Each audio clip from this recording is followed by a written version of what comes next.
आज के छत्तीसगढ़ स्पेशल में पे सिंघाड़ा के कतरा। ओकर बर हमन लेहन सिंघाड़ा ला हमन खलबत्ता में अच्छा से कुचर लेबो और ओकर आटा बना लेबो, मतलब अच्छा से कूट के ओकर आटा तैयार कर लेबो।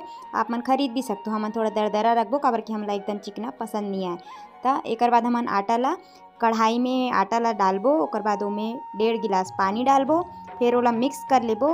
ओमे का बोलथे गुड़ डालबो, ओकर बाद गैस ला ऑन करके लगातार चम्मच चलाते आप मन गुड़ के जगह शक्कर भी डाल सकते हो। एकर बाद हमन एमे लगातार चम्मच चलाते रहिबो। फिर जब एक पेस्ट है कढ़ाई ला छोड़े लगी तब तक कि हमन एला चलाबो। ओकर बाद हमन प्लेट में थोड़ा सा घी लगाबो ताकि ये चिपके मत करके। फिर ओकर बाद हमन जो कतरा बनाए हन पेस्ट ओला ढाल देबो तहन। ओकर बाद एला एकदम ठंडा होने देबो। हमन एक प्लेट ला थोड़ा जल्दी काट लेन, दूसरा प्लेट ला ठंडा होए के बाद काटे हन। देखो कितना अच्छा बर्फी बने हैं।